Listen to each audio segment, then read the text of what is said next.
Welcome to the channel rudimental chemistry. आप सबका इस चैनल पर स्वागत है। और अगर आपने इस चैनल को सब्सक्राइब नहीं किया है तो उसे जल्दी से सब्सक्राइब कर लें, क्योंकि आगे आपके लिए इस चैनल पर आपके लिए बहुत ही महत्वपूर्ण और उपयोगी वीडियोस लाते रहेंगे। चलिए बच्चों, हम शुरू करते हैं कक्षा 10वीं विज्ञान अध्याय 1 जीवों का विकास लघु उत्तरीय प्रश्न। इसमें हम 3 अंक वाले प्रश्नों का अध्ययन करेंगे। पिछले वीडियो में हमने 1 अंक वाले प्रश्नों का अध्ययन किया था। ब्लूप्रिंट के अनुसार इस अध्याय से 1 अंक, 3 अंक और 4 अंक के प्रश्न पूछे जा सकते हैं। तो हम तीनों प्रकार के प्रश्नों का अध्ययन करेंगे। इस वीडियो में हम केवल 3 अंक वाले प्रश्नों का अभ्यास करने वाले हैं।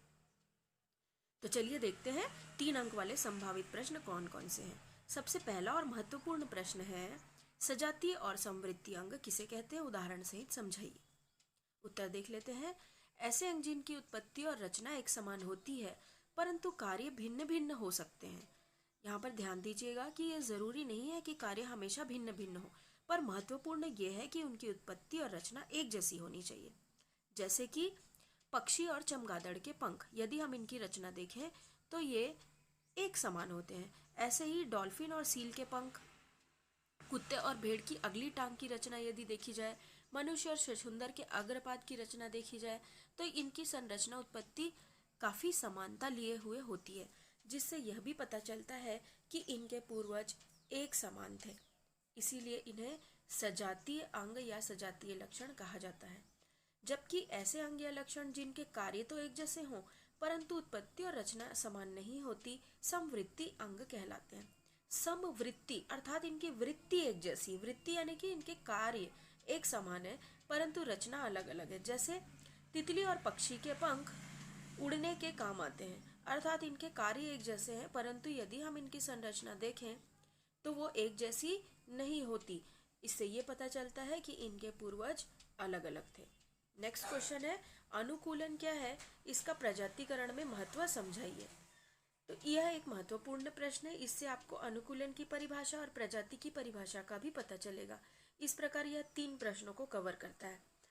किसी जीव का अपने आवास में ढल जाने की प्रक्रिया अनुकूलन कहलाती है। यह अनुकूलन की परिभाषा हो गई। अपने आवास में अनुकूलित जीवों की आबादी समय के साथ बढ़ती रहती है। जब एक प्रजाति के जीव अलग अलग आवास में रहने लगते हैं तो अनुकूलन के कारण उनमें भिन्नता उत्पन्न हो जाती है और वो एक दूसरे से इतने अलग हो जाते हैं कि उनमें लैंगिक प्रजनन नहीं हो सकता। तब एक नई प्रजाति का जन्म होता है। इस प्रकार अनुकूलन प्रजातिकरण में एक महत्वपूर्ण भूमिका निभाता है। यहाँ से हम प्रजाति की भी परिभाषा निकाल सकते हैं कि जीवों का ऐसा समूह जो आपस में लैंगिक जनन कर सकता है प्रजाति कहलाता है। तो यहाँ से आपको कुल मिलाकर 3 प्रश्नों के उत्तर मिलते हैं। अनुकूलन का एक बहुत अच्छा उदाहरण है कुटुम्बसर गुफाओं में पाई जाने वाली कानी मछली। कुटुम्बसर गुफा जो है वहां पर सूर्य की प्रकाश की किरणें नहीं जाती हैं। इस प्रकार वहां पर कालांतर में जो मछलियां उत्पन्न हुई वो कानी हो गई। जन्म से ही वो अंधी होती है क्योंकि उनमें आंखों का प्रयोग ही नहीं हो पा रहा, तो धीरे धीरे वो अंधेरे के लिए अनुकूलित हो गई। अगला प्रश्न है, कृत्रिम और प्राकृतिक चयन में अंतर लिखिए। यह एक अत्यंत महत्वपूर्ण प्रश्न है। बार बार बोर्ड एग्जाम में पूछा गया है, बोर्ड परीक्षाओं में ये पूछा गया है और प्रायः इसमें 3 अंतर पूछे जाते हैं। मैंने यहाँ पर 3 से अधिक अंतर दिए हैं। आप कोई भी 3 या 4 अंतर अच्छे से याद कर लीजिएगा। तो पहले देखते हैं कृत्रिम चयन। यह प्रकृति द्वारा अपने आप होता है। प्राकृतिक चयन जैविक विविधता उत्पन्न करता है। प्राकृतिक चयन केवल अनुकूल लक्षणों वाले जीवों की आबादी को बढ़ाता है, अर्थात यदि जो जीव अनुकूलित नहीं होंगे वो नष्ट हो जाएंगे या विलुप्त हो जाएंगे। तो प्राकृतिक चयन जो है वो केवल उन जीवों की आबादी को बढ़ने देता है जो अनुकूलित है और यह विकास में बहुत महत्वपूर्ण भूमिका निभाता है।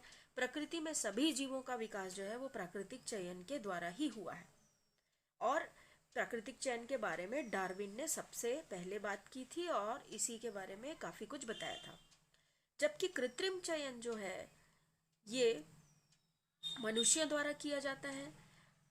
कृत्रिम चयन जीवों की किस्में जैसे फसल की उन्नत किस्में, पशुधन का उत्पादन आदि के लिए किया जाता है, अर्थात ये मनुष्य अपने लाभ के लिए करता है। इसका उपयोग मुख्य रूप से केवल लाभकारी लक्षणों को बनाए रखने के लिए किया जाता है। कृत्रिम चयन विकास की सुविधा नहीं देता, अर्थात इसमें विकास के लिए कृत्रिम चयन कोई योगदान नहीं देता है। उदाहरण, कुत्तों की विभिन्न नस्लें, गाय की अलग अलग नस्लें, विभिन्न फलों और अनाजों की अलग अलग किस्में।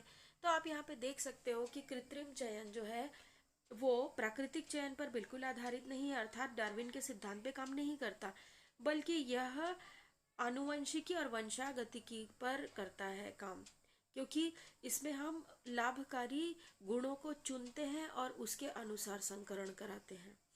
तो इस प्रकार ये प्राकृतिक और कृत्रिम चयन में अंतर है। नेक्स्ट क्वेश्चन देखते हैं। यह प्रश्न आपकी पाठ्यपुस्तक से लिया गया है।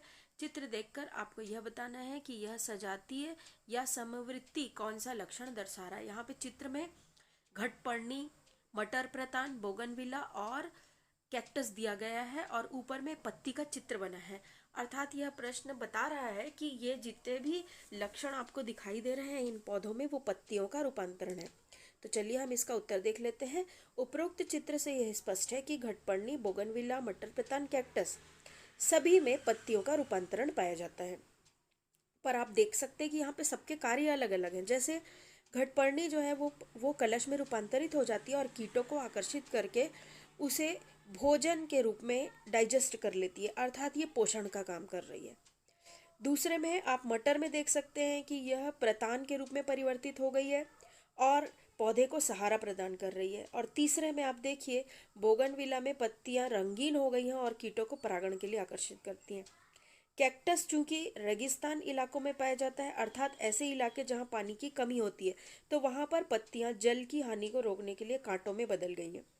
तो आप देख सकते हैं कि यहाँ पे ये सारे के सारे अलग अलग दिखाई देते हैं, कार्य भी अलग अलग है, परंतु जब इनकी रचना और उत्पत्ति देखी जाती है तो वो एक जैसी है, क्योंकि ये सभी के सभी पत्तियों का रूपांतरण है।